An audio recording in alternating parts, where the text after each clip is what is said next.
करवा चौथ की पौराणिक कथा के अनुसार एक समय की बात है जब नीलगिरी पर्वत पर पांडव पुत्र अर्जुन तपस्या करने गए। तब किसी कारणवश उन्हें वहां रुकना पड़ा। उन्हीं दिनों पांडवों पर गहरा संकट आ पड़ा। तब चिंतित और शोकाकुल द्रौपदी ने भगवान श्री कृष्ण का ध्यान किया और कृष्ण के दर्शन होने पर पांडवों के कष्टों का निवारण करने के लिए एक उपाय पूछा। तब कृष्ण बोले कि हे द्रौपदी, मैं तुम्हारी चिंता और संकट का कारण जानता हूँ। उसके लिए तुम्हें एक उपाय करना होगा। जल्दी ही कार्तिक माह की कृष्ण चतुर्थी आने वाली है। उस दिन तुम पूरे मन से करवा चौथ का व्रत रखना, भगवान शिव, गणेश और पार्वती की उपासना करना। तुम्हारे सारे कष्ट दूर हो जाएंगे और सब कुछ ठीक हो जाएगा। कृष्ण की आज्ञा का पालन कर द्रौपदी ने वैसा ही करवा चौथ का व्रत किया। तब उसे शीघ्र ही अपने पति के दर्शन हुए और उसकी सारी चिंताएं दूर हो गई। करवा चौथ का व्रत करने के लिए श्री कृष्ण ने द्रौपदी को निम्न कथा का उल्लेख किया था। पुराणों के अनुसार करवा नाम की एक पतिव्रता धोबिन अपने पति के साथ तुंगभद्रा नदी के किनारे स्थित गांव में रहती थी। उसका पति बूढ़ा और निर्बल था।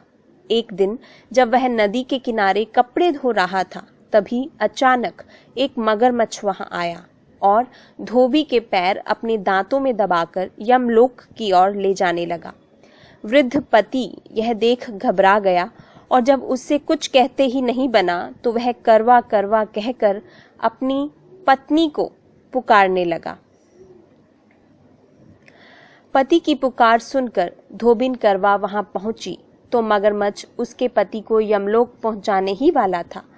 तब करवा ने मगर को कच्चे धागे से बांध दिया और मगरमच्छ को लेकर यमराज के दरवाजे पर पहुंच गई।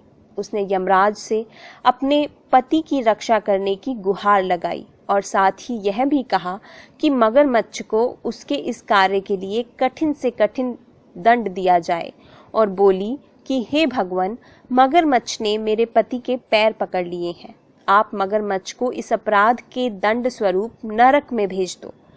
करवा की पुकार सुनकर यमराज ने कहा कि अभी मगरमच्छ की आयु शेष है, मैं उसे अभी यमलोक नहीं भेज सकता। इस पर करवा ने कहा कि अगर आपने मेरे पति को बचाने में मेरी सहायता नहीं की तो मैं आपको श्राप दूंगी और नष्ट कर दूंगी। करवा का साहस देखकर यमराज भी डर गए और उन्होंने मगर को यमपुरी भेज दिया। साथ ही करवा को सुहागिन होने का वरदान दिया।